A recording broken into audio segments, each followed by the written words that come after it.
मुंबई के एक पुराने अस्पताल की ये कहानी है जो अब वीरान और बदनाम है। कहा जाता है कि रात के समय वहां कुछ ऐसा होता है जिसे सुनने मात्र से रूह कांप जाए। रात का समय था।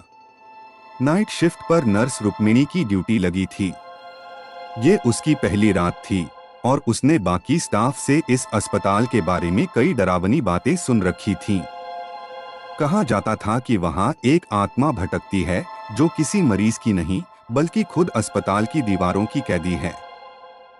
रुक्मिणी ने हिम्मत जुटाते हुए अपने सीनियर से पूछा, दीदी क्या ये सच है कि यहाँ भूत है?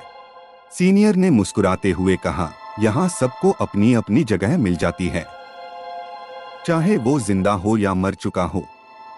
बस तुम अपना काम करो और सवाल मत पूछो। रुक्मिणी का दिल जोर जोर से धड़कने लगा। उसने तय किया कि वो किसी भी हालत में डरने नहीं देगी। जैसे ही आधी रात हुई, अस्पताल की गलियों में एक अजीब सी खामोशी फैल गई। तभी उसे तीसरे फ्लोर के वार्ड नंबर 307 से किसी के कराहने की आवाज सुनाई दी। आवाज सुनकर रुक्मिणी ठिठक गई। उस कमरे में पिछले हफ्ते एक मरीज की रहस्यमयी मौत हो चुकी थी और तब से वो कमरा खाली था। लेकिन आवाज इतनी दर्दनाक थी कि वह उसे नजरअंदाज नहीं कर पाई। हिम्मत करके उसने धीरे धीरे कमरे का दरवाजा खोला। कमरा खाली था, मगर तभी उसने देखा कि बिस्तर पर एक धुंधली आकृति बन रही थी। एक पल में वह आकृति एक इंसान के आकार में बदल गई। चेहरा धुंधला, आंखें गहरी काली और हाथ लंबे। उस आकृति ने उसकी ओर इशारा किया और कहा, तुम यहाँ क्यों आई हो? रुक्मिणी का गला सूख गया। उसने तुरंत कमरे से बाहर भागने की कोशिश की, मगर दरवाजा अपने आप बंद हो गया। कमरे की लाइट्स बार बार जलने और बुझने लगी। तभी उसने देखा कि दीवार पर खून से लिखा हुआ था, मैं लौट आया हूँ। डर के मारे रुक्मिणी ने चीखने की कोशिश की, लेकिन उसकी आवाज जैसे गले में ही अटक गई। तभी पीछे से एक ठंडी हवा का झोंका आया और उसने महसूस किया कि कोई उसके कंधे पर हाथ रख रहा है।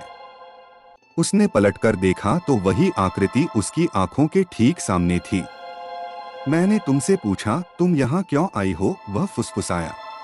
रुक्मिणी ने कांपते हुए कहा, मैं यहाँ ड्यूटी कर रही हूँ। यह अस्पताल अब सिर्फ मेरा है, आकृति ने ठहाका लगाते हुए कहा।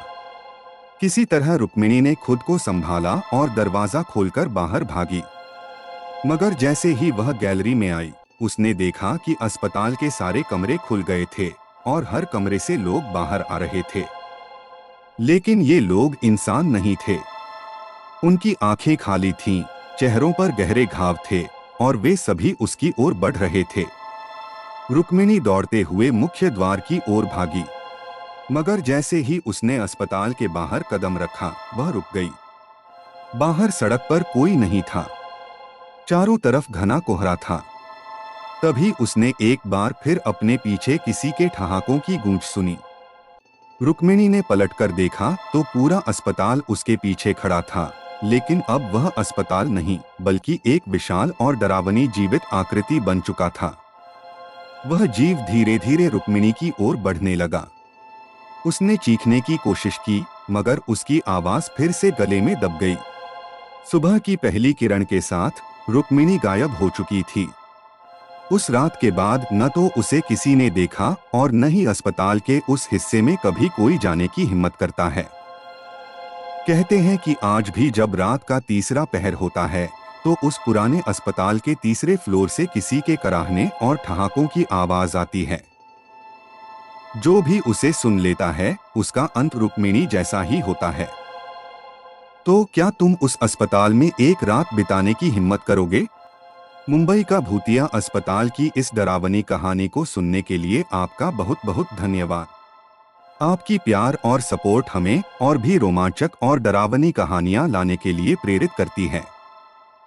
अगर आपको ये कहानी पसंद आई हो तो हमारे चैनल को लाइक, शेयर और सब्सक्राइब करना न भूलें। जल्द ही मिलते हैं एक और डरावनी कहानी के साथ। तब तक ध्यान रखें, कभी कभी सबसे डरावनी कहानियां असलियत के सबसे करीब होती हैं।